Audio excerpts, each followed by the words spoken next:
Assalamualaikum warahmatullahi wabarakatuh.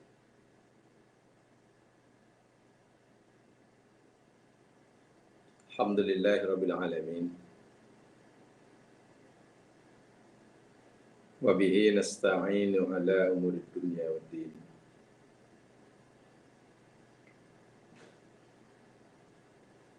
Salatu wassalamu ala asyrafil anbiya wal mursalin.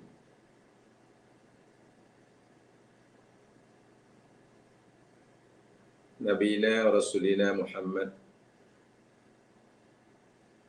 al-mab'uts rahmatan lil alamin.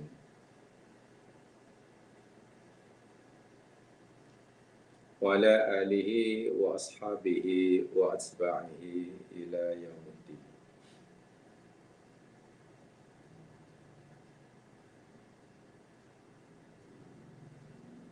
Raditu billahi wa rabba wa bil islami dina.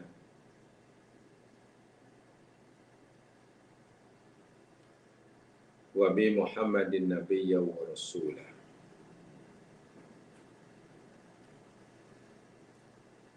Rabbi shrah li sadri wa yassir li amri wahlul 'uqdatam min lisani yafqahu qawli.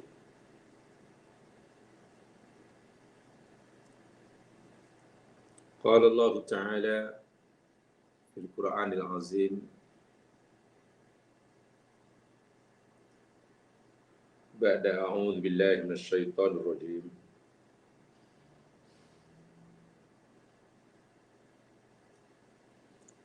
Alhamdulillahilladzi anzala 'ala 'abdihil kitab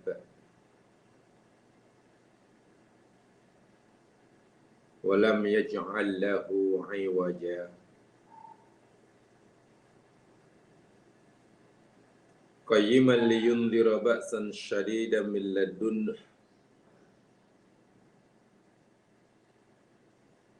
وبشر الذين يعملون ويبشر المؤمنين الذين يعملون الصالحات أن لهم أجرا حسنا.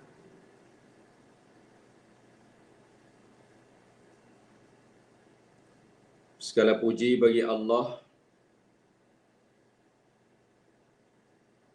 Zat yang telah menurunkan ke atas hambanya sebuah kitab, yakni Al-Quran.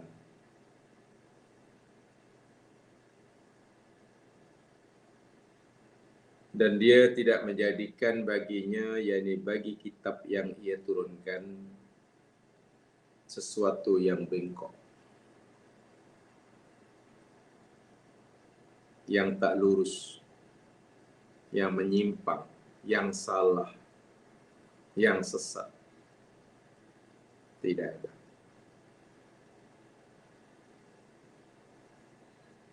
Sebaliknya, seluruh isi kandungan Al-Quran daripada pelbagai aspeknya qayyiman, lurus, tegak lurus,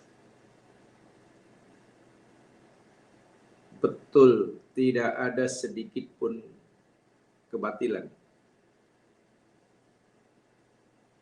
meyakinkan, tidak ada sedikit pun keraguan, adil, tidak ada sedikit pun kezaliman, dan seterusnya, dan seterusnya.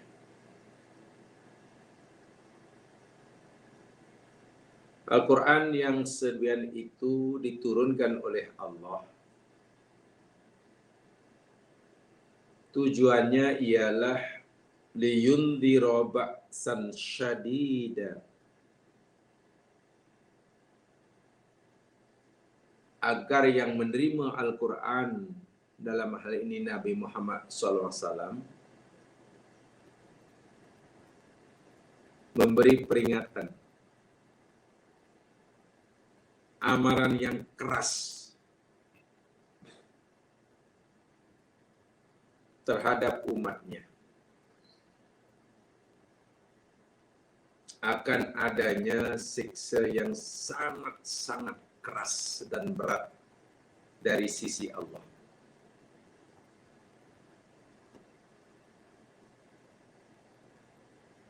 Yakni bagi yang menolaknya, yang tidak mau menerimanya, atau mungkin bagi mereka yang meraguinya.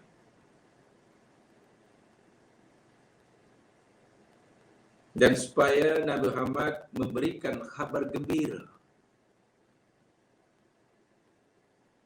harapan yang menjanjikan, kebahagiaan yang disediakan buat orang-orang yang beriman, yang secara tulus ikhlas bersedia menerima Al-Quran tersebut tanpa syarat. Tanpa syarat.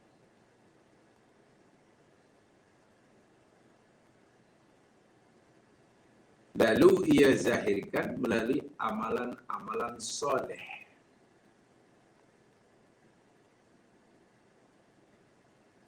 Sepanjang hidupnya, ia berusaha untuk membimbing, mengarahkan setiap tingkah lakunya berpandukan, dibimbing, disesuaikan dengan Al-Quran yang dia percayai. Sehingga seluruh amal perbuatannya, sama ada yang besar maupun yang kecil, soleh belaka.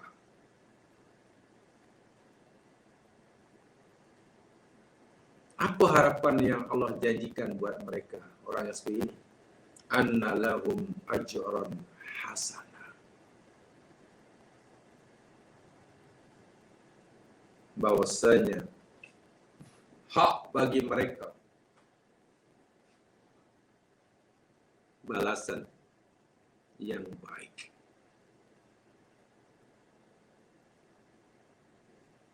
Jadi secara umumnya, kitab suci Al-Quran yang selama ini dikaji di mana-mana,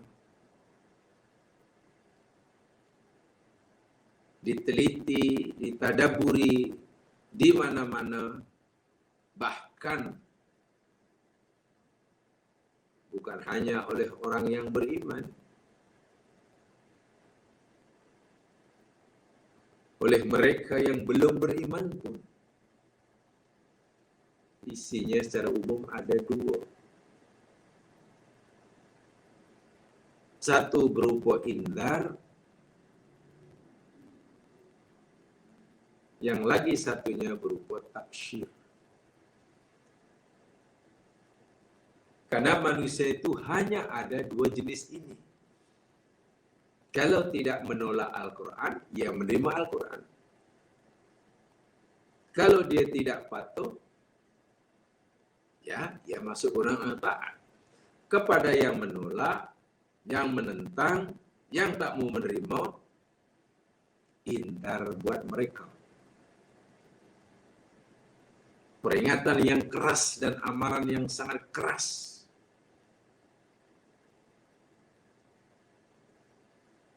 Allah sediakan buat mereka ba'san syadidan. Sementara bagi mereka yang mau beriman, menjadikannya sebagai panduan hidupnya, Allah janjikan harapan yang membahagiakan, ganjaran yang baik. Jadi coba lihat dan coba kita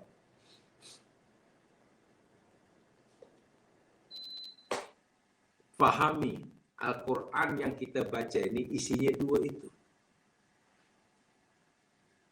Sebab itu hendaklah kita pandai-pandailah merasa, sering merasa, Sesekali baca ayat ini, diri ini sedang diberi amaran yang keras ini oleh Allah. Rasakan itu.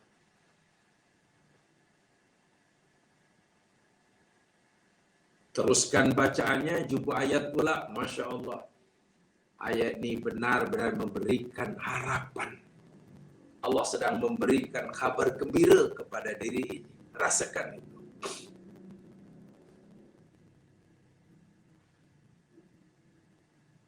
Itu paling tidak secara umumnya. Jangan sampai kita membaca Al-Quran, mengkaji Al-Quran, tidak merasa, jarang merasa, yang kita ini sebenarnya sering diingatkan, bahkan diberi amaran yang keras. Walaupun juga tidak jarang, kita diberi kabar gembira. Bila kita sudah memperlakukan Al-Quran minimum seperti itu, bagaimana sikap kita? Bila ayat yang kita sedang kaji itu peringatan yang keras buat kita,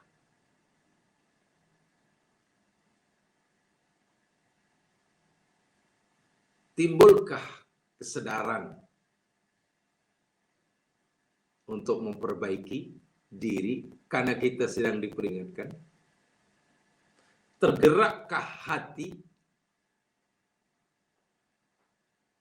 untuk menukar gaya hidup, jalan hidup, karena rupa-rupanya jalan hidup yang dilalui selama ini tidak sebagaimana yang diharapkan oleh Allah?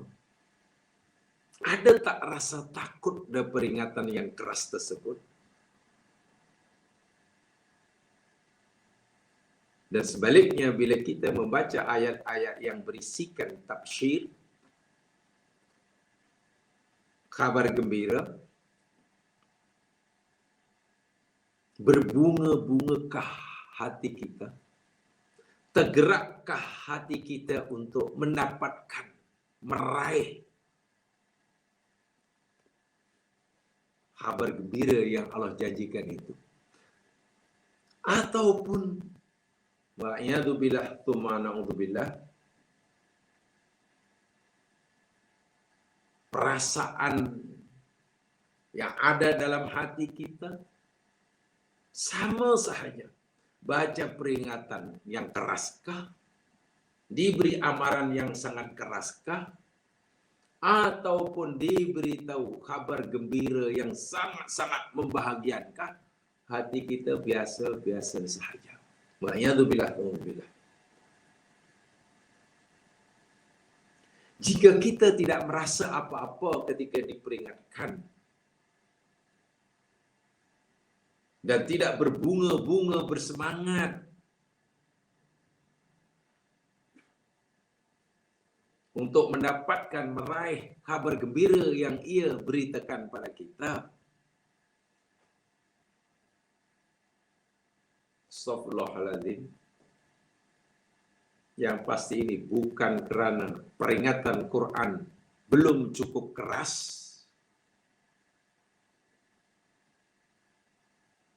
tafsir Al-Quran belum cukup menggiurkan, tapi wal'iyadzubillah tumadzubillah, barangkali, mudah-mudahan Allah lindungi kita dari semua ini, hati kita yang terlalu keras.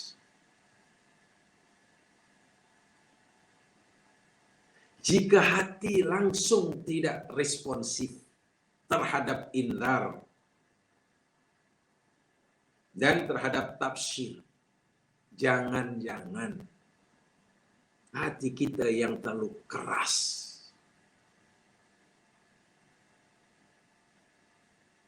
Sedangkan bila kerajaan telah memberi peringatan, baik rakyat sekalian negeri ini, sila ambil maklum dan ambil perhatian.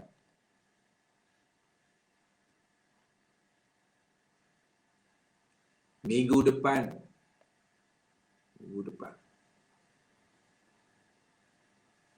Kerajaan mungkin akan kekurangan stok beras dan telur ayam selama 1 minggu.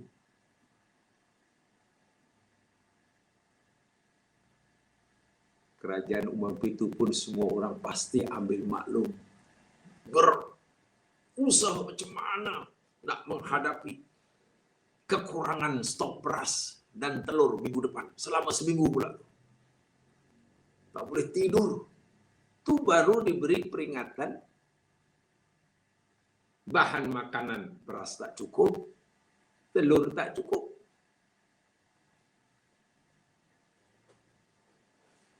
Atau mungkin Raja umumkan, wahai rakyat negeri ini, adalah ini dimaklumkan berita gembira.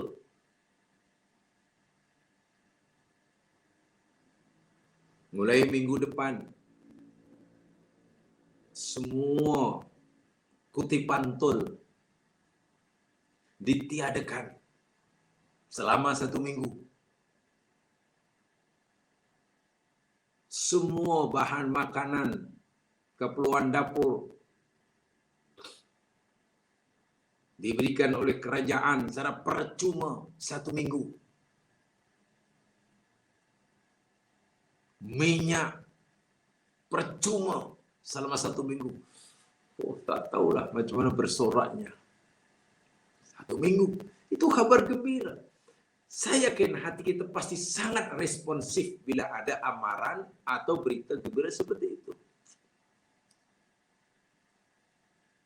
Bahal itu dari manusia sesama kita. Takkanlah amaran yang datang daripada Allah yang pasti lebih keras, lebih dahsyat keburukannya. Jika kita tidak ambil indah dibandingkan amaran manusia, tidak menggetarkan hati kita. Takkanlah tabsyir daripada Allah, kabar gembira daripada Allah, yang manfaatnya jauh lebih besar bagi kita, tidak membuat kita hati berbunga-bunga dan berusaha bersungguh-sungguh untuk mendapatkannya. Ini yang perlu kita terus belajar. Macam mana nak mengajar hati ini supaya lebih peka, responsif istilahnya, mudah tanggap. Diberi peringatan sikit sudah ketakutan. Diberi kabar gembira walaupun sedikit, wah sudah bersemangat. Karena memang Quran isinya itu.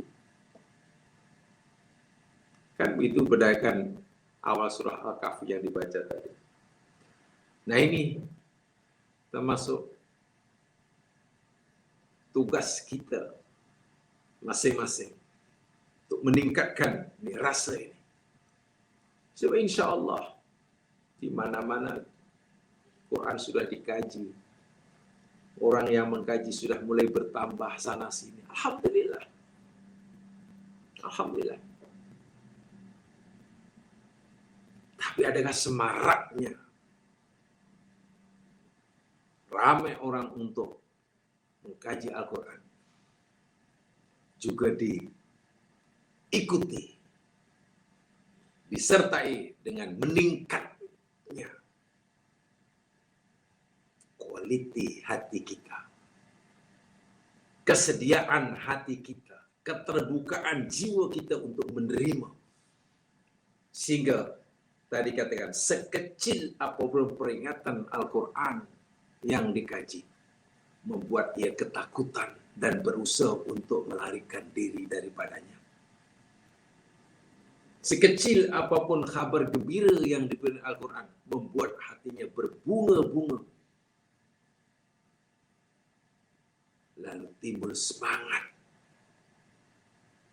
untuk meraih dan mencapai. Mari kita mohon kepada Allah. Jangan lupa. Sentiasa mohon pada Allah dengan bahasa apapun yang kita tahu. Agar Allah beri kita hati yang seperti itu. Hati yang lembut. Jiwa yang terbuka dan suci. Sehingga mampu menerima apa saja daripada Allah.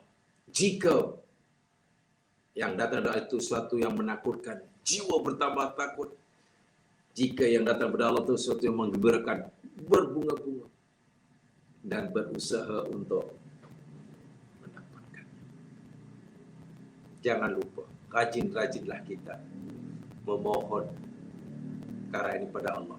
Saya katakan, apa doanya terpulang pada jamaah sekalian. Dengan bahasa apapun dipersilakan. Jamaah yang dirahmati Allah sekalian. Kita akan teruskan siri kajian kita.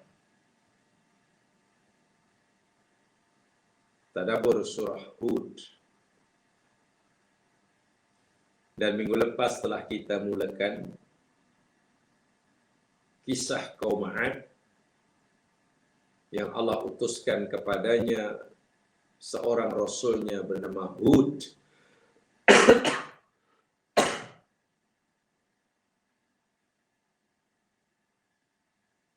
Sebagai mukadimah, kita telah pelajari minggu lepas,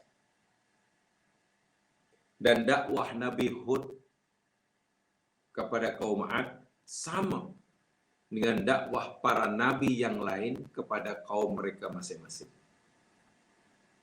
Keutamaan dakwah yang disebut oleh setiap rasul kepada umatnya itu sama. Apakah dakwah seruan yang paling utama disampaikan oleh setiap rasul kepada kaumnya? Sama. Mulai dari zaman Nabi Nuh hingga zaman Muhammad. Keutamaan dakwahnya yakni menyeru mereka, mengajak mereka, mengesakan Allah. Itu saja. Tauhid dalam bahasa. Ini adalah menjadi keutamaan bagi setiap kita. Jika kita ingin mengajak orang jadi baik, menerima Islam, sampaikan dahulu akidah. Bukan makna yang lain tak penting, ya. Keutamaan mesti akidah dahulu. Jangan akidah belum difahami, belum faham, kita sudah suruh buat ini, buat yang ini, jangan buat itu, jangan buat yang ini. Bukan itu tak penting. Tapi keutamaan itu adalah akidah. Seru mereka benar-benar kenal Allah. Siapa Allah itu dan siapa dirinya. Dalam bahasa agama, tauhid. Kata Nabi Hud kepada kaumnya dalam ayat 50 itu, ya qaumi u'budullah ma lakum min ilahin ghairuh. Sembahlah Allah. Jangan yang lain. Kamu tidak punya Tuhan. Tidak ada Tuhan bagi kamu selain Dia yang berhak kamu sembah. Mari kita dalami dakwah ini. Dakwah tauhid kita ini, betulkah setiap utusan itu dakwah utama mereka yakni menyeru kaumnya mengisahkan Allah Subhanahu wa taala? Pertama, jemaah sekalian, saya ingin sampaikan sebuah hadis Nabi. Ini penjelasan tambahan daripada ayat 50 itu yang kita sampaikan minggu lepas. Karena saya merasa ini penting. Keutamaan itu menyeru orang bertauhid. Tauhid, betul-betul tauhid, tidak boleh silap. Tauhid tidak boleh tidak faham. Tauhid tidak boleh ragu-ragu. Di dalam hadis yang bersumber daripada Ibnu Abbas, hadis ini sahih diriwayatkan oleh Imam Bukhari dan juga Imam Muslim. Baginda sallallahu alaihi wasallam pernah mengutus seorang sahabat yang sangat baginda sayangi, namanya Muaz bin Jabal. Kenal ya? Muaz bin Jabal. Baginda lantik menjadi utusan pertama untuk menyebarkan agama Islam ke negeri Yaman. InsyaAllah. Kehormatan yang luar biasa. Duta pertama Nabi ke negeri Yaman yang ditugas untuk menyampaikan agama suci ini, Muaz bin Jabal. Apa pesanan Nabi kepada Muaz yang akan pergi Yaman untuk menyampaikan Islam ini? Muaz, innaka sata'ti qauman ahla kitab. Muaz, kamu akan pergi ke Yaman. Awak akan pergi ke Yaman dan awak nanti akan temui di sana, jumpa di sana satu kaum yang kebanyakan yakni ahlu kitab. Pemeluk agama samawi sebelum Islam. Ya, Nasrani lah. Kalau mereka Nasrani, Muaz, ahlu kitab. Sebab itu, fa'idha ji'tahum fat'uhum ila ayyashhadu an la ilaha illallah wa anna Muhammadan Rasulullah. Apabila kamu sampai datang menemui mereka, ajak mereka Muaz dengan lemah lembut, seru mereka agar ahli kitab Nasrani bersaksi bahwasanya tiada Tuhan yang berhak disembah melainkan Allah, dan hendaklah mereka bersaksi bahwa Muhammad itu, yakni diriku, kata Nabi, hamba Allah dan utusannya. Ajak itu tauhid. Betul mereka sudah mengakui Allah sebagai Tuhannya, Muaz. Jadi kamu sebenarnya tidak perlu memperkenalkan siapa Tuhan mereka. Mereka sudah bertuhankan Allah. Tapi mereka tidak atau belum mengesakannya. Jadi tugas kamu, Muaz, ajak mereka mengesakan Allah. Mentauhidkan Allah. Bukan mengajak mereka mempercayai Allah sebagai Tuhannya. Karena mereka sudah percaya. Tengok. Mereka sudah yakin. Tanya mereka, siapa Tuhanmu? Allah. Kamu percaya Allah Tuhan kamu? Iya. Lalu apa tugas ya Rasul? Kalau bukan mengajak mereka meyakini adanya Allah, ajak mereka, seru mereka mengesakannya. Tengok, tauhid.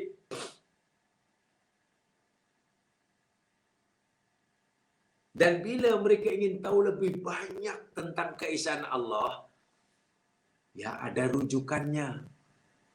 Ada orang yang boleh menjelaskannya. Orang yang boleh menjelaskan itu yakni utusan yang dilantik oleh Allah. Orang itu hari ini yakni aku, kata Nabi Muhammad. Saya itu kedua, mereka mesti mengakui bahwa aku adalah utusan Allah. Fa innahum ata'u laka bidzalik, Muaz. Jika mereka telah mentaati dakwahmu ini, menerima dakwahmu ini, telah mengesakan Allah dan mengakui aku sebagai utusannya, fa akhbirhum, kabarkan, beritahu pada mereka, annallaha faradu alaihim khamsa salawatin fi kulli yaumin wa layla, bahwa Allah telah memfardukan kepada mereka untuk mendirikan solat fardu 5 kali sehari semalam. Tengok. Baru bab solat. Baru bab cerita solat. Akidah dulu, Muaz. Pastikan mereka sudah mengakui ke bahawa Allah itu Esa, dan mereka telah meyakini sudah. Dan kamu sudah jelaskan apakah konsekuensi daripada mengakui bahawa Allah saja sebagai Tuhan yang bersembah. Sudah. Kalau sudah, beritahu mereka. Allah yang mereka telah percaya itu mewajibkan mereka solat 5 waktu sehari semalam. Fa'in hum ata'u laka bidzalik, Muaz, bila mereka sudah mentaati dakwahmu, sudah menerima arahanmu untuk dirikan solat 5 waktu sehari semalam, tambah lagi dakwah. Akhbirhum, beritahu kepada mereka, ajak mereka, annallaha farada alaihim shadaqatan, bahwa Allah Subhanahu wa taala memfardukan, mewajibkan kata mereka bersedekah. Sedekah yang wajib, yang fardu, bukan yang sukarela. Sedekah itu tukhadhu min aghniyaihim wa turaddu ala fuqaraihim. Sedekah itu kena diambil daripada orang-orang yang kaya daripada mereka, dikembalikan, diberikan pada orang-orang yang miskin. Namanya zakat. Itu nomor 2. Bila mereka sudah terima solat ini, bagi tahu lagi, wajib zakat. Fa'inhum ata'u laka bidzalik, Muaz, bila mereka sudah menerimalah kefarduan zakat, fa'iyyak wa karaima amwalihim, syahadah sudah, mengisahkan Allah sudah, solat sudah, zakat mereka pun sudah mau menerima. Berikutnya Muaz, perhatikan betul-betul. Iyyaka wa karaima amwalihim, kamu mesti menjaga kemuliaan harta mereka, diri mereka, harga diri mereka, muruah mereka. Mereka punya harga diri haram atas kamu untuk kamu cerca. Mereka punya harta benda haram bagi kamu untuk mengambilnya walaupun sedikit secara zalim. Maknanya engkau mesti muliakan mereka sebagai saudara muslim. Hartanya haram bagi kamu. Atas kamu. Harga dirinya haram, mana kamu tak boleh caci mereka, tak boleh bla bla bla bla. Wattaqi da'watal mazlum, Muaz, takutlah oleh kamu akan doa orang yang dianiaya. Artinya, jika kamu sakiti mereka, kamu cerca mereka, sedangkan mereka sudah bersyahadah, solat, zakat. Kamu hina mereka, kamu ambil harta mereka dengan tidak sah, maknanya mereka teraniaya. Engkau menganiaya mereka. Muaz, awas. Hindari oleh kamu, takut oleh kamu akan doa orang yang teraniaya. Fa'innahu laisa bainaha wa bainallahi hijab. Kerana tidak ada hijab antara doa orang yang teraniaya dengan Allah. Maksudnya, jika kamu aniaya mereka, kamu melakukan kezaliman kata mereka, lalu mereka berdoa kepada Allah, makbul doanya. Sungguh pun engkau adalah utusan aku, kata Nabi. Seakan-akan Nabi kata begitu, Muaz, sungguh pun engkau ni duta aku. Aku lantik kamu jadi utusan menyampaikan agama Allah. Tapi jika kamu menzalimi mereka, mencemar nama baik mereka. Mereka merasa teraniaya karena perkataan kamu. Lalu mereka berdoa pada Allah. Allah kabulkan. Allah kabulkan doa mereka. Dan bagaimana jika mereka berdoa yang tak baik kepada Allah buat kamu? Lalu Allah kabulkan. Maka tertimpalah diri kamu keburukan. Walaupun kamu ini utusan aku. Tengok. Jawatan Mu'az sebagai utusan Nabi. Pangkat Mu'az sebagai duta besar Rasul. Pertama ke Yaman. Ini tugas dakwah. Nabi memberitahu tak mampu menghalangi dirinya daripada tertimpa kezaliman, tertimpa musibah akibat doa orang yang dianiayanya. Allahu Akbar. Wah, itu duta Nabi. Dan Mu'az bukan sahabat biasa. Wanita sahabat yang sangat disayangi oleh Nabi. Sungguh itu maqam Mu'az yang sangat tinggi. Jawatan yang sangat mulia. Nabi kata tidak mampu nak menghalang bencana yang Allah akan timpakan pada kamu berkat doa orang yang kamu zalimi. Hadis Bukhari Muslim. Baik, berkaitan dengan yang kita pelajari. Tengok. Nabi Hud ajak umatnya sembah Allah saja. Itu yang pertama. Nabi ketika mengutus Mu'az pun, Mu'az, pastikan dakwah kamu mengajak mereka bertauhid. Itu nomor satu, nomor wahid. Nomor wahid. Barulah tadarruj fi da'watin nas. Barulah berperingkat-peringkat menyeru pada orang lain kepada Islam.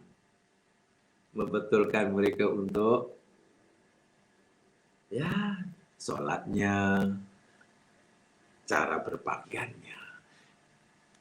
Itu kadang sedih ya, masih ada. Pernah kan kita sampai gitu. Katalah mungkin ada orang belum Islam, ingin mengetahui Islam. Dia ingin mencari Tuhan yang sebenarnya karena dia bingung memikirkan konsep ketuhanan dalam agama mereka. Bingung. Susah nak faham macam mana lah konsep ketuhan dalam agama yang mereka pelajari. Daripada Hindu ke Buddha, dari Buddha ke Kristian, daripada Konghucu. Bingung. Akhirnya ingin mencari konsep ketuhanan yang boleh diterima oleh akal yang sehat dan hati nurani yang bersih. Karena dalam Islam ada konsep ketuhanan yang sangat menarik. Sesuai dengan fitrah. Lalu ingin belajar, katakanlah. Ingin belajar. Tapi belum Muslim. Ya. Kita katakan marhaban, ahlan wa sahlan. Sila masuk. Sila kita persilakan. Mari. Marhaban, ahlan wa sahlan. Welcome. Masuk. Ikut usrah kita. Tapi ingat, dikatalah dia belum Muslim. Nama pun belum Muslim. Pakaiannya pun tentulah belum Muslim. Maksudnya belum syar'i.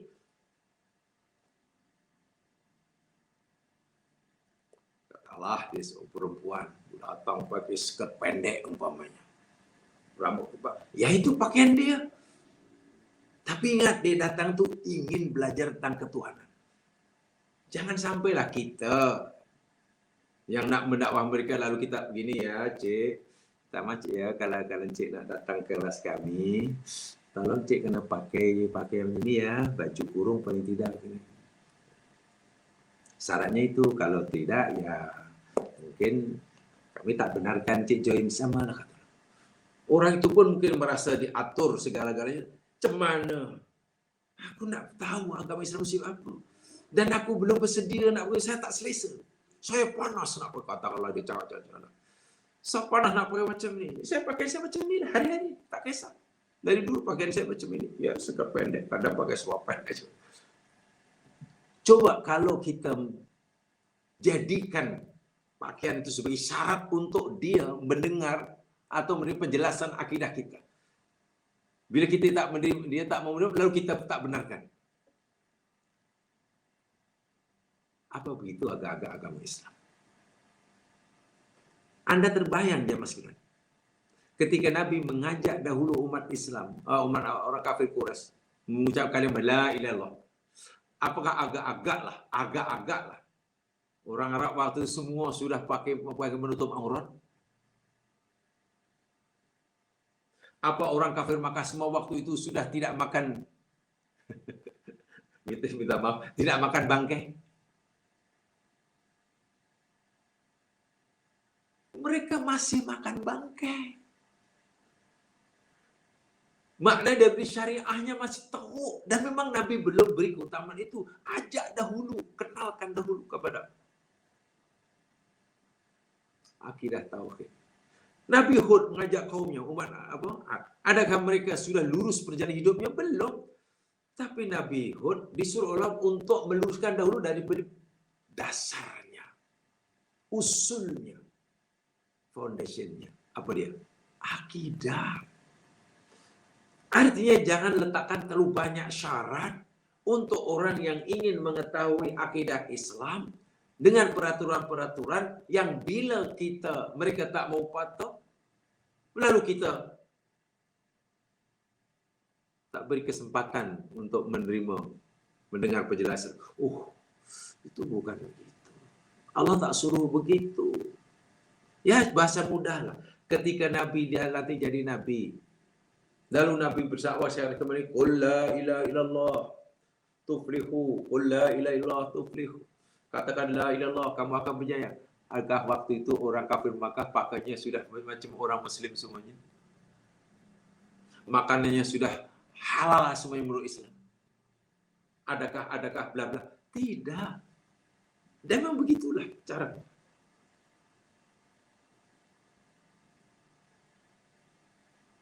Ya, mungkin sudah tahu itu ya, kalau di barat, kalau di negeri kita mungkin agak berbeda, tapi di barat, Masya Allah. Ada persatuan Muslim mungkin di Amerika Syarikat.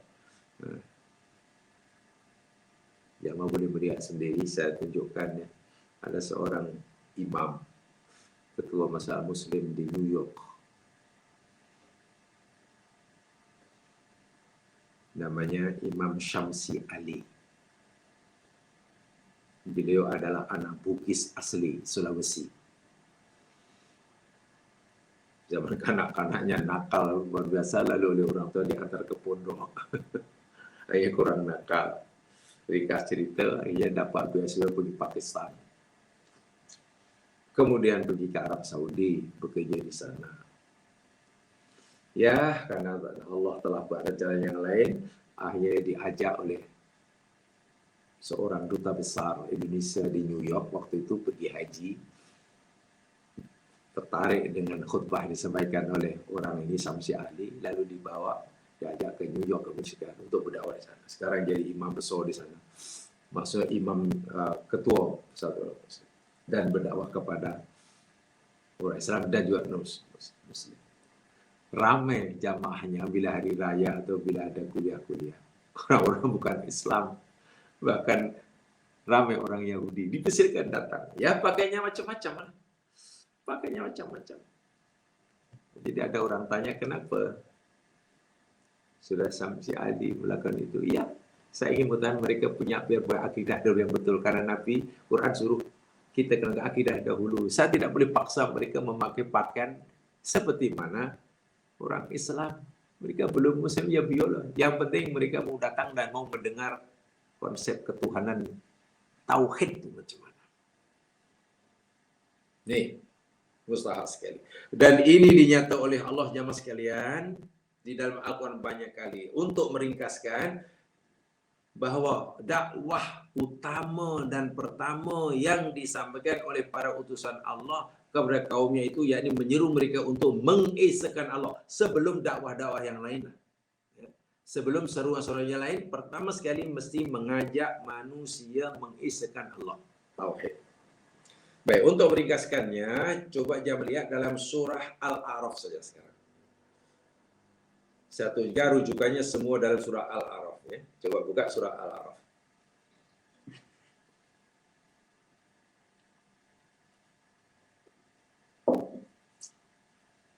Sudah? Bermula daripada ayat 59.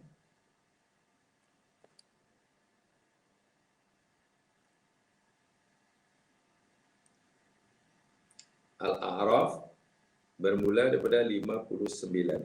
Coba.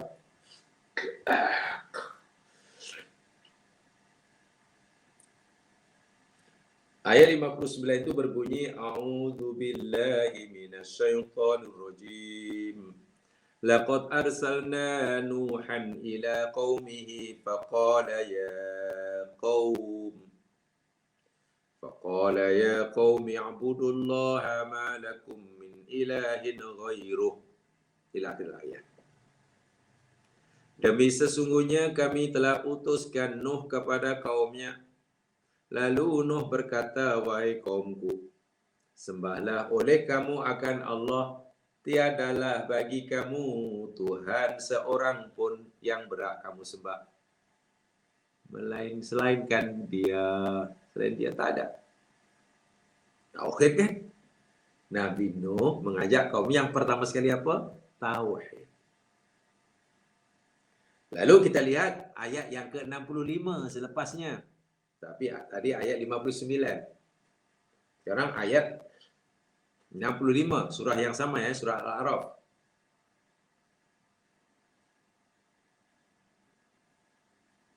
Saya yakin jamaah tengok ni sebab sebenarnya memang agak kurang, agak sedikit kekurangan ni zaman sekarang ya. Saya tidak boleh berdialog. Macam monolog sebab saya tak tahu. Tapi saya yakin jamaah ikuti. Dalam ayat 65, di situ tengok Allah cerita Nabi siapa tu? Nabi Hud kan? Ayat 65 surah Al-A'raf Allah cerita Nabi Hud. Apa kata Nabi Hud kepada kaumnya? Sama. Ubudullaha ma lakum min ilahin ghairuh. Sembahlah oleh kamu akan Allah. Tiadalah bagi kamu Tuhan yang berhak kamu sembah selain Dia. Tauhid. Kemudian ayat 73 surah Al-A'raf juga. Ayat selepasnya. Itu kisah Nabi Soleh. Apa kata Nabi Soleh utusan Allah kepada kaum Thamud ini? Soleh berkata, ubudullaha ma lakum min ilahin ghairuh. Masya Allah. Thamud, sembahlah oleh kamu Allah ya. Karena kamu tidak ada Tuhan yang berhak kamu semua selainkan Dia. Tauhid. Nabi Soleh mengajak kaum Thamud tauhid. Kemudian lihat ayat 85 surah Al-A'raf. Ini kisah Nabi Shu'aib alaihissalam di negeri Madyan. Apa kata Nabi Shu'aib kepada kaumnya? Ubudullaha ma lakum min ilahin ghairuh. Ayat 85 surah Al-A'raf. Hai kaumku, sembahlah Allah sahaja. Isakan Dia. Karena kamu tidak punya Tuhan yang berhak disembah, yang berhak kamu sembah melainkan Dia.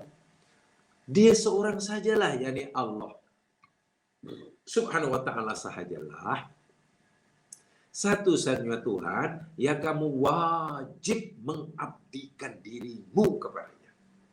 Tauhid. Semua tauhid. Nah, kesimpulannya, adakah hanya Nabi Nuh, Nabi Hud, Nabi Soleh, Nabi Shu'aib saja? Tidak. Kesimpulannya semua para nabi. Sama ada nabi yang Allah sebutkan namanya pada kita atau tidak, semuanya disuruh oleh Allah menyeru kaumnya. Yang pertama sekali hendaklah didakwakan masalah tauhid. Itu dijelaskan dalam surah An-Nahl. Coba sekarang lihat surah An-Nahl. Surah Lebah. Ayat 36. Surah Lebah ayat 36.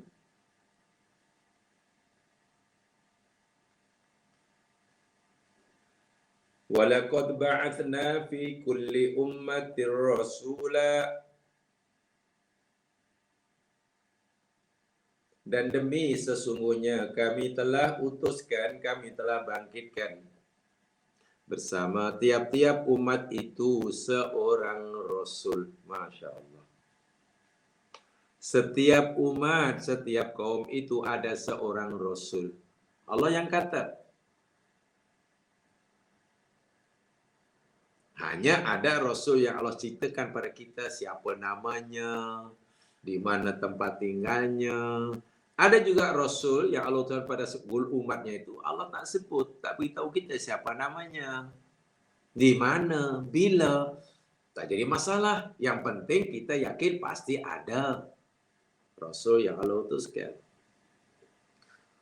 Apakah dakwah setiap rasul yang Allah utuskan pada umatnya ini? Ani budullah, sembahlah wahai kaumku akan Allah sahaja ya. Wajtanibut taghut, dan jauh oleh kamu taghut ya. Maknanya apa saja, siapa saja yang disembah selain Allah itu namanya taghut. Taghut itu dalam ayat ini merujuk pada apa saja, siapa sahaja yang disembah selain Allah namanya taghut. Walaupun boleh jadi yang disembah selain Allah itu tidak salah. Yang disembah tak salah, yang salah yang menyembah. Ada orang sembah pokok, adakah pokok disalah? Ya, tidaklah. Ada orang sembah lembu, apakah lembu nanti kemudian dicampakkan dalam neraka karena dahulu disembah oleh manusia? Ya tidaklah. Adakah Nabi Isa nanti akan disiksa oleh Allah karena ramai yang menyembahnya? Tentu tidak. Bahkan Tuhan yang dianggap makhluk-makhluk yang dianggap Tuhan oleh manusia lalu mereka sembah, itu nanti akan didatangkan oleh Allah untuk memberikan kesaksian sekaligus penafian di hadapan penyembah-penyembahnya dahulu. Contoh Nabi Isa yang telah kita beri dalam surah Al-Maidah itu. Tengok. Wahai kaumku, penyembah Allah saja ya, jangan jauhi taghut. Jangan sembah selain Allah. Benda-benda yang kamu sembah, apa saja bentuk makhluk lah, yang aku mengasih Allah itu namanya taghut, karena menyesatkan. Kamu sesat lah. Sesat bukan karena yang kamu sembah itu menyuruh kamu menyembahnya. Kamu sembah Isa, bukan karena Isa menyuruh kamu. Tapi macam mana boleh katakan taghut? Iya, karena keinginan kamu untuk menyembah selain Allah, termasuk Isa, itulah kesesatan. Jadi punca sesat itu bukan pada Isa, karena Isa tak menyuruh kamu. Isa melarang kamu. Yang menyuruh itu ada dalam hati kamu tuh. Faminhum man hadallah, sebagian mereka ada yang Allah beri petunjuk, lalu mereka terima akidah tauhid. Wa minhum man haqqat alaihi dhalalah, sebagian mereka ada yang nyata atas mereka kesesatan. Sudah jelas ya? So, tidak ada nabi ataupun rasul yang Allah utus kepada umat manusia dimanapun, bila manapun, yang kita tahu, yang kita tak diberitahu. Mereka semuanya menjadikan dakwah tauhid itu keutamaan dakwahnya, atau dakwahnya yang pertama. Yang pertama dan utama. Ya, boleh sebagai dakwah perdana lah. Dakwah perdana mereka itu tauhid. Wa ma arsalna min qablika min rasul Muhammad. Aku tidak pernah mengutus seorang rasul pun sebelum engkau. Illa nuhi ilaih, melainkan kami wahyukan kepada utusan itu, annahu la ilaha illa ana, bahwasanya tiada Tuhan yang berhak disembah kecuali aku, kata Allah, fa'budun, maka sembahlah oleh kamu akan aku. Sudah jelas ya? Jadi dakwatul Rasul li tauhid itu adalah dakwah perdana para rasul. Pertama dan utama. Bolehlah disimpulkan daripada uraian ini. Jami'ul anbiya da'watuhum wahidah. Wa syara'i'uhum mukhtalifah. Seluruh nabi, semua rasul, dakwah mereka satu. Satu ya dakwahnya. Apa dia? Mengajak umat manusia mengabdikan diri hanya pada Allah. Tauhid. Wa syara'i'uhum mukhtalifah. Sedangkan syariat-syariat mereka berbeza-beza. Jadi kalau ada perbezaan antara dakwah, materi dakwah yang disampaikan oleh Nabi dahulu dan Nabi sekarang, itu hanya perbezaan syariatnya, bukan akidahnya. Memang syariat Nabi Ibrahim tak sama dengan syariat Nabi Musa. Nabi Yakub boleh kahwin, memadukan adik-beradik. Dua istrinya adik-beradik halal pada masa itu, sekarang tidak boleh. Kurban pada zaman Nabi Adam tak sama dengan kurban pada zaman sekarang. Tak apalah.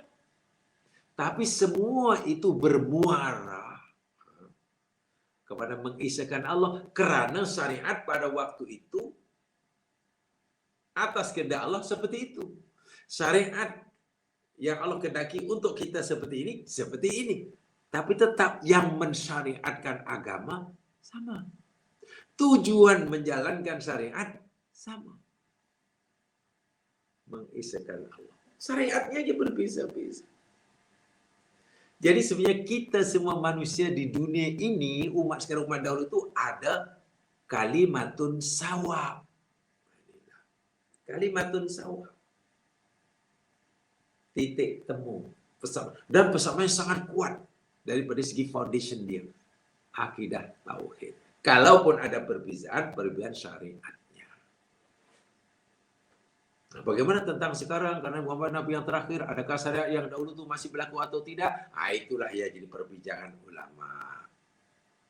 Yang pasti akidahnya tidak terpadamkan. Walaupun syariatnya menurut majoriti ulama kita, ya mansuh dah. Dengan lahirnya syariat Muhammad, syariat Nabi dahulu mansuh. Itu keyakinan kita. Tak boleh lagi orang Yahudi ikut ajaran Nabi Musa. Itu menurut keyakinan kita. Cuma kita ya kayak itu. Mereka mungkin berkata, kami ikut Nabi Musa, tetap ikut Nabi Musa deh. Katakanlah mereka kata begitu. Tapi kalau betul ikut Nabi Musa atau ikut Nabi Isa, kenapa dia tidak mengisahkan Allah? Salah lagi. Jami'ul anbiya yad'una ila ibadatillah wa tauhidihi wahdah.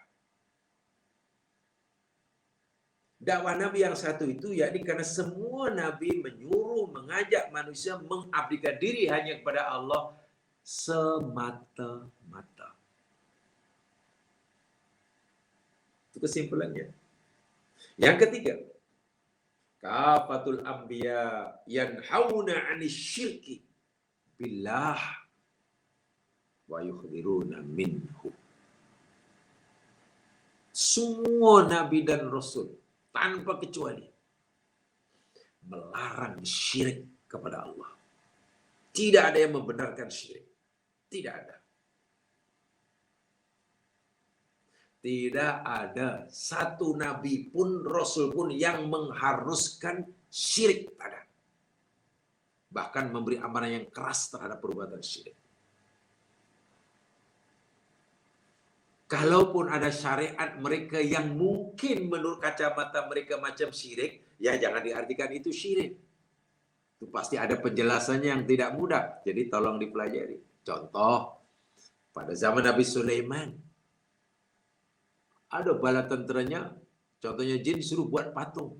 Macam mana tu? Patung banyak di Sulaiman. Saya Nabi Muhammad, patung tak boleh. Macam mana ni? Ingat ya, bab akidah ni tidak akan berubah-ubah. Yang berubah syariatnya. Adakah ini bermakna patung pada zaman Nabi itu harus dan sekarang tidak harus dari aspek syariahnya? Kalau berkaitan dengan akidah, takkan buat patung dahulu. Kalau dari aspek akidah boleh, sekarang tak boleh. Sebab sedang akidah tidak boleh ada nasah mansukh. Nah, itu perlu uraian. Itu perlu penjelasan. Saya hanya membuka wacana aja. Semua Nabi ini anti syirik. Kalau anti syirik, sekarang mulai Muhammad ni tak boleh buat patung. Kerana itu masuk syirik. Kenapa pada zaman Nabi Sulaiman dalam Al-Quran ada kisah Sulaiman arahkan jin itu buat patung-patung. Bukan main besar. Macam mana boleh pula? Nah, itu perlu penjelasan ya. Jangan salah faham. Jangan cepat-cepat. Oh, dahulu. Ini kalau melihat jadi aspek akidah. Yang pasti kalau kita melihat jadi aspek akidah, perbuatan patung waktu itu pasti tidak ada kaitan dengan akidah. Sebab kalau kaitan akidah mana syirik, mana boleh Nabi Sulaiman membenarkan syirik. Itu yang saya kata perlu uraian, perlu pencerahan. Ya, saya yakin mungkin ada tajuk sendiri itu, ada kelas sendiri yang menceritakan itu. Tolong tanyakan pada macam mana tu. Dahulu boleh, sekarang tak boleh. Kalau itu kaitan dengan akidah, mana boleh akidah berubah-ubah? Kalau itu syariah, di mana keharusan? Apa alasan syariah membenarkan buat patung dan apa alasan syariah mengharamkan patung? Nah, itu jadi perbincangan yang insya-Allah yang jadi menarik itu ya. Tapi saja dalam perbincangan itu mesti dengan hujah. Bahasa saya yakni kalau kita berbincang berhujah pun dan berkepala sejuk. Bahasa saya guna istilah berhujahlah dengan kepala sejuk. Hati yang sejuk, bukan kepala panas. Ini nak berhujah berdebat kepala panas. Belum berdebat sudah panas. Nah, itu nanti hasilnya tak ke mana. Kepala sejuk, hati yang sejuk.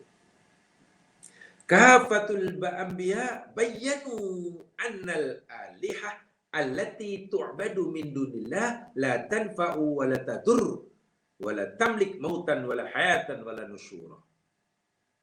Semua nabi, semua rasul. Ini kesimpulan yang keempat. Saya ulangi ya jam sekalian ya. Tadi saya menyampaikan ayat 50 yang sedang kita pelajari ini, Nabi Hud mendakwah kepada kaumnya, menyeru mereka untuk menyembah Allah semata. Kemudian saya sampaikan, rupanya bukan Nabi Hud sahaja Nabi yang mengajak kaumnya menyembah Allah semata. Seluruh Nabi dan Rasul yang Allah utuskan pada kaumnya, dakwah perdananya, utama yakni mengajak bertauhid. Tidak ada yang tidak. Itu nomor satu. Yang lain nomor dua, nomor tiga. Baru diajak itu, buat itu. Itu nomor dua, nomor tiga. Buatlah ini, jangan buat itu. Jangan. Dan daya-dayanya telah kita sebutkan tadi. Ini dapat disimpulkan pertama tadi, semua Nabi ini dakwahnya satu, yakni tauhid, walaupun syariatnya berbeza-beza. Itu kan kesimpulan tadi. Kesimpulan yang kedua, semua Nabi ini menyeru kepada umatnya mengesakan Allah sahaja. Kesimpulan ketiga, seluruh Nabi ini mencegah, melarang, benci perbuatan syirik. Bahkan memberi amaran yang keras kepada pelakunya. Tak ada yang mengharuskan, tak ada yang beri tolak ansur, begitulah. Tak ada yang beli tolak. Kalaupun ada tolak ansur mungkin dalam syariatnya. Ada dalam syariat banyak tolak ansurnya Mas sekalian. Contoh syariat kita Nabi Muhammad SAW. Solat itu wajib berdiri. Ya, kerana ia rukun. Keras tu. Mesti berdiri. Tapi kata semua kita mampu berdiri. Lalu kita, ya Rasulullah. Engkau suruh solat itu mesti berdiri. Ya, mesti berdiri. Kalau tak berdiri, tak boleh, tak sah. Itu rukun. Tapi ya Rasulullah, lutut saya ni tak kuat. Macam mana kami tak boleh berdiri? Ya, kalau tak boleh duduk lah. Tengok. Ada tolak ansur. Tak boleh duduk, boleh gini, boleh ni. Banyak. Adakah puasa itu wajib? Wajib. Tak puasa dosa. Tapi ya Rasulullah, kami tak larang nak puasa. Kami sakit. Kalau sakit tak payahlah. Tengok. Tolak ansur. Tapi dalam masalah akidah, mana ada tolak ansur? Dan namanya tauhid lah. Syirik tak boleh ke sikit-sikit. Semua Nabi tidak izinkan. Sipi-sipi pun tak boleh. Yang keempat, semua Nabi menjelaskan bahawa Tuhan-Tuhan atau makhluk-makhluk yang dianggap sebagai Tuhan, yang disembah oleh manusia selain Allah itu, la tanfa' wa la tadur, tidak boleh memberikan apa-apa manfaat sikit pun.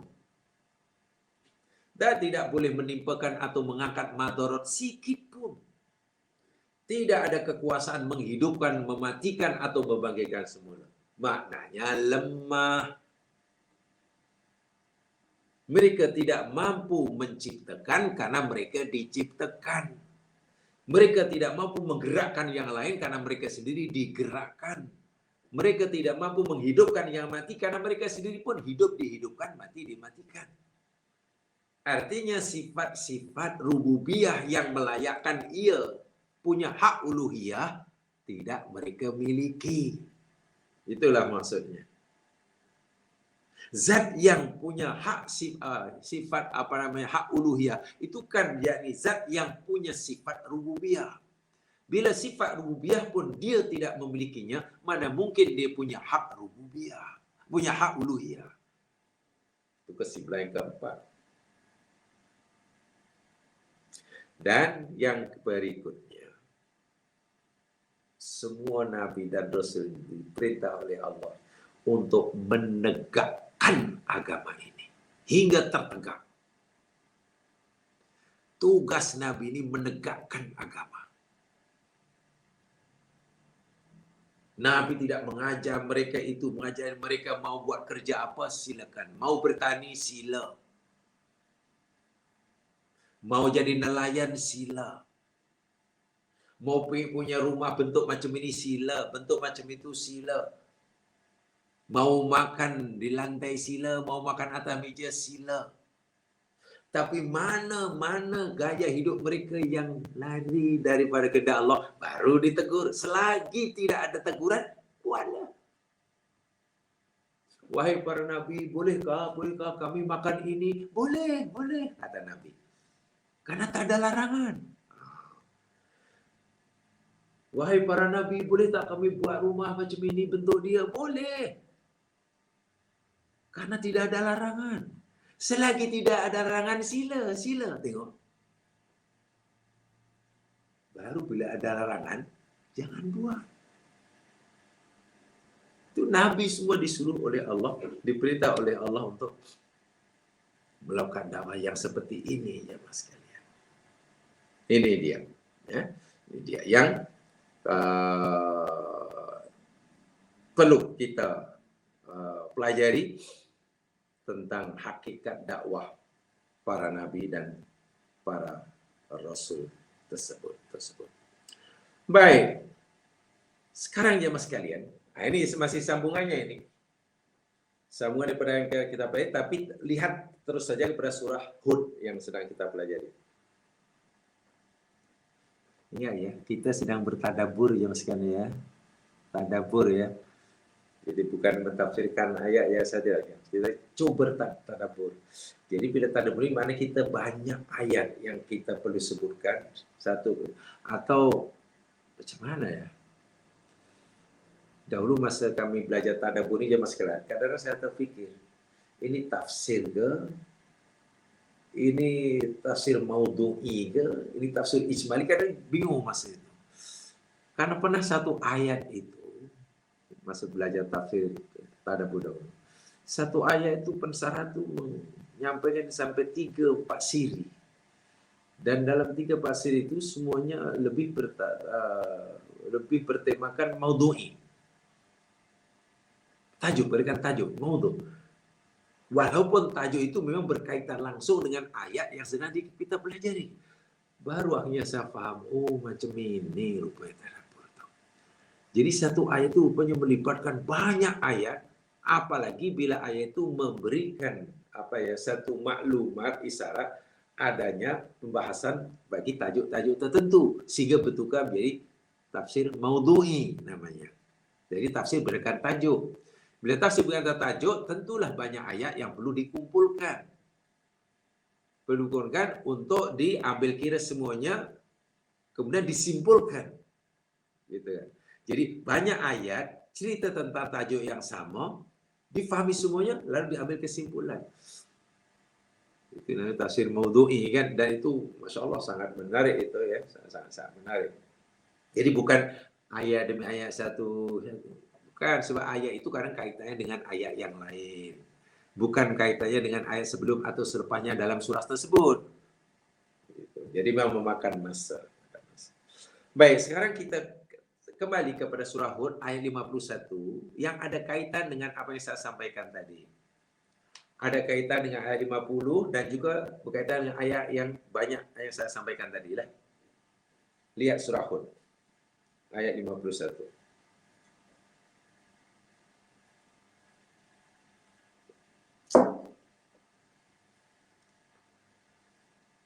وَيَا قَوْمِ لَا أَسْأَلُكُمْ عَلَيْهِ أَجْرًا إِنْ أَجْرِيَ إِلَّا عَلَى الَّذِي فَطَرَنِي أَفَلَا تَعْقِلُونَ. Wahai kaumku, kata Nabi Hud kepada Ad, La as'alukum alaihi ajra. Aku mengajak kamu mengisahkan Allah ini siang malam ini, menegur kesalahan kamu ini, menunjukkan kamu mana betul untuk kamu ikuti. Ketahuilah wahai kaumku, aku tak minta apa-apa upah daripada kamu. Kamu jangan khawatir sikit pun bahwa kamu terpaksa mengeluarkan belanja karena kamu fikir aku akan merampas hak kamu, merampas kedudukan kamu, mengganggu perniagaan kamu. Kamu terpaksa bayar itu, bayar ini. Tidak. La as'alukum alaihi ajra. Mungkin kamu heran. Wahai Hud, kamu sanggup kerja siang malam, mengingatkan kami, menyuruh kami, mengajak kami, itu ini. Lalu kamu kata tak minta apa-apa balasan daripada kami, tak minta upah. Mana ada kerja percuma? Setiap kerja itu ada upah. Bila kamu kata tak akan minta upah daripada kami, lalu apa yang kamu dapat? Sia-sialah kerja kamu, berpenat-penat tak dapat apa-apa upah. Apa jawab Nabi Nuh? In ajriya illa ala alladhi fatarani. Tiadalah balasanku, tiadalah upahku yang aku harap. Betul. Aku hanya kata tak minta upah dari kamu, tak minta balasan daripada kamu. Tapi tidak bermakna aku tidak akan menerima upah dan balasan. Aku tetap akan mengharapkan balasan, tapi bukan daripada kamu. Kalau kamu tak minta balasan upah daripada kami, daripada siapa? Oh, balasan dari aku tuh alalladzi fatarani. Itu yang akan memberikannya, menjaminnya, yakni zat yang mencipta aku. Zat yang mencipta aku, yang menghidupkan aku, yang memberikan aku dunia dan isinya, yang melantik aku untuk jadi utusannya, yang memberitahu aku kebenaran, yang menyuruh aku memberitahukan kepada kamu tersebut, itulah nanti akan memberikan balasannya. Karena aku buat kerja ini, dia yang suruh. Bila dia yang suruh aku buat kerja ini, wajarlah upahku dijamin oleh dia yang menyuruhku. Dan tak bolehlah, tak patutlah dia yang suruh aku buat kerja ini kepada kamu, lalu aku buat minta upah daripada kamu. Memang tak adil lah. Betul kata kamu, wahai umatku. Tak adil jika aku minta upah daripada kamu. Sebab yang menyuruh aku menyampaikan kebaikan ini bukan kamu. Lainlah kalau kamu yang minta, kamu yang suruh, kamu yang mengarah. Bahasa mudah untuk difahami. Tak adil lah aku bekerja bukan untuk kamu tapi minta upah kepada kamu. Tak adil kan? Yang adil itu yakni aku minta upah kepada siapa yang menyuruh aku buat kerja ini. Yakni zat yang mencipta aku. Kan gitu kan? Pekerja mesti minta upah kepada siapa yang menyuruhnya bekerja, majikannya. Ada ke minta kerja? Ada postman, kerjanya hantar surat, hantar barang ke rumah kita, kan? Kita dapat yang kita pernah, oh ini pesanan saya, oh ini surat saya. Postman bukan kerja dengan kita, walaupun dia memberikan surat pada kita, lebih kisah pada kita, dia kerja kepada jabat pos dah, Syarikat Pos Malaysia. Dia yang bayar nanti.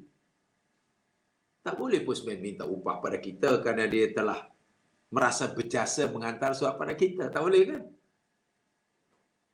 Logik sungguh. Karena tentunya para kaum ini, orang dulu termasuk orang Quraisy ini, khawatir.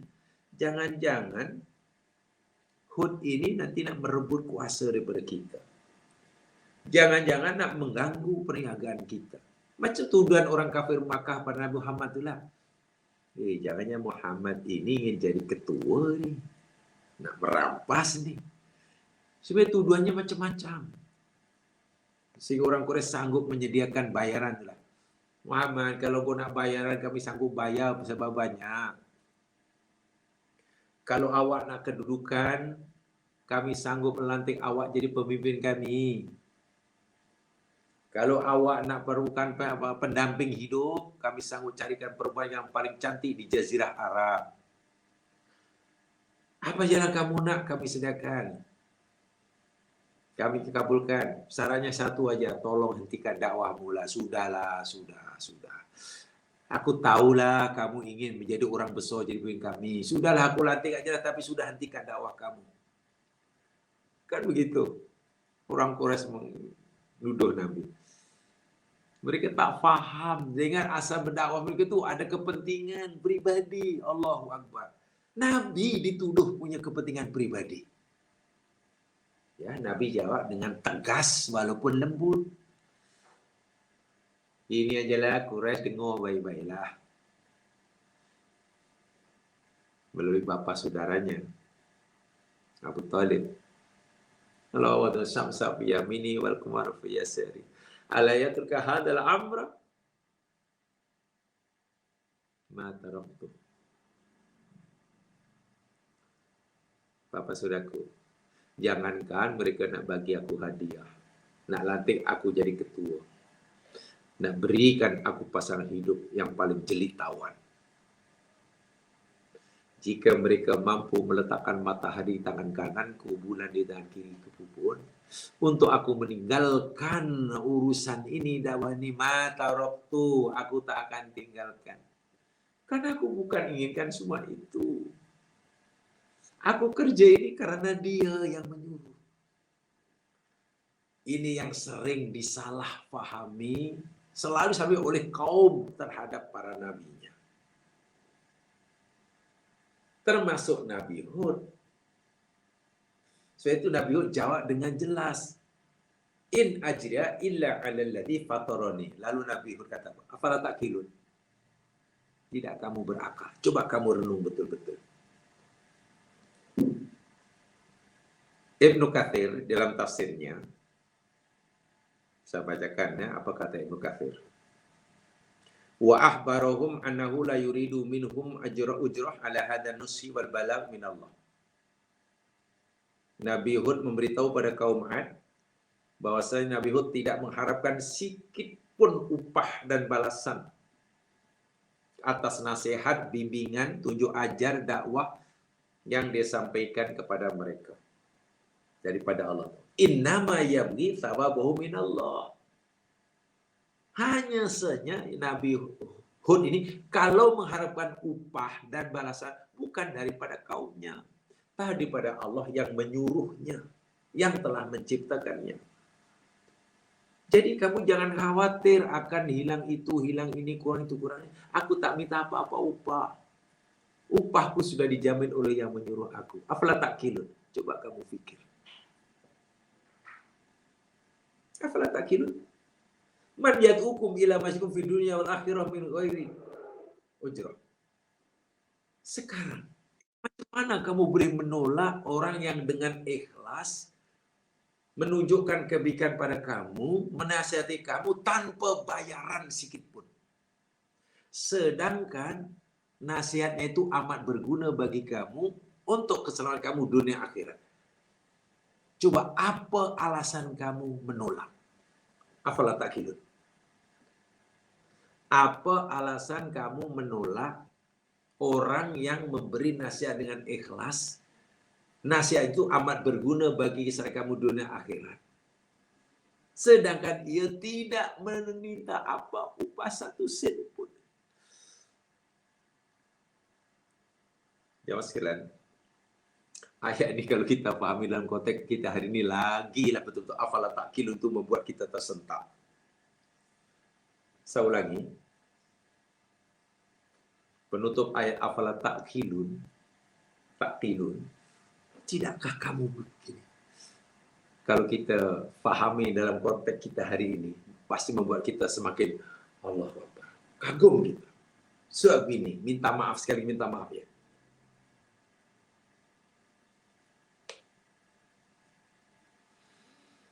Katalah jamaah ada syarikat besar dan punya pegawai yang banyak.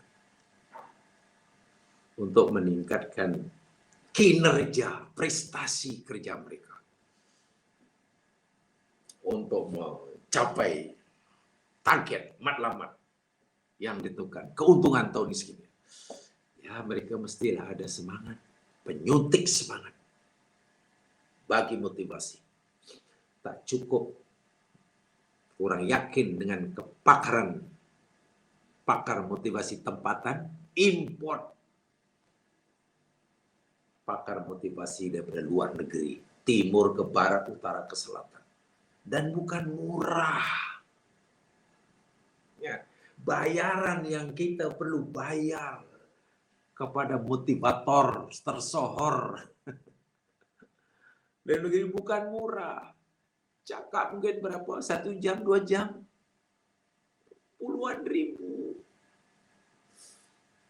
Berarti belum lagi penerbangan pergi balik tempat. Tapi tak apa. Syarikat besar tak apa. Agar pekerja punya motivasi kerja dan meningkatkan. Adakah selepas mendengar motivasi yang disampaikan oleh motivator terkenal itu syarikat meningkat keuntungannya? Belum tentu. Belum tentu. Adakah motivasi mereka itu memberi manfaat yang ketara? Belum tentu. Itu pun kita rela membayar puluhan ribu. Puluhan ribu. Padahal belum tentu memberi kebaikan. Karena tidak semua disampaikan itu boleh dipercayai. Ada kebakaran yang mendengar itu berbisik dalam hati. Saya heran pada motivator. Ini menjajah kunci kekayaan. Pintu rezeki yang melimpah-limpah. Sanggup terbang sana sini dunia siang malam. Kalau dia tahu kuncinya, kenapa dia tak usah sedih jadi kaya raya? Kenapa suruh orang lain mengikuti nasihatnya supaya dia kaya raya? Kan elok pakai sedih kaya raya. Akhirnya dia pun tak patuh. Tengok. Nasihat yang belum tentu memberikan kebaikan kepada kita, itu pun kita sanggup bayar. Padahal belum tentu kebaikannya. Ada yang percuma. Pakar motivasi dari luar datang bagi percuma, free of charge. Ada? Tak ada. Jamaah coba apalah. Nak buat consultation kepada pakar-pakarnya. Ada yang percuma. Nak buat bangunan, oh salah. Kita kena buat inilah, buat consultation pada itulah seorang syarikat kejuruteraan. Ada yang percuma? Tak ada. Nak buat majlis supaya berlaku. Macam mana supaya majlis berjalan dengan macam mana penyusunnya, layoutnya macam mana, saya macam mana, meja macam mana, tamu macam mana. Maklum nak buat majlis besar, macam kenduri kahwin lah. Nak wedding organizernya macam mana cara. Ada yang percuma, bagi khidmat percuma. Okey, tolong bagi nak saya, tolong semua percuma. Tak ada yang free of charge, bayar. Semua berbayar. Tanya macam mana susun mejanya, macam mana nak disusun. Wahal minta maaf saja sekali. Manfaat yang kita terima di nasihat tadi memang ada. Tapi seberapa besar manfaatnya? Wallahualam. Sebab bila kita tak patuh pun taklah rugi sangat. Ini tidak, ini Nabi menyampaikan nasihat. Nasihatnya itu boleh menyelamatkan kita dunia akhirat daripada murka Allah, daripada siksa Allah. Dan dia tidak minta apa-apa bayaran. Ada orang yang menolak. Sebab di mana logiknya? Apa alasan yang membenarkannya? Apa alasan yang boleh justify tindakannya menolak ajaran Nabi? Alasan keberatan, tak mampu nak berbayar. Ya, lainlah kalau Nabi minta bayar dan kami tak mampu bayar, patut dia. Baik, kami tak mampu bayar, kami tak payah dengar dia. Sebab kalau kamu cakap, kami kena bayar.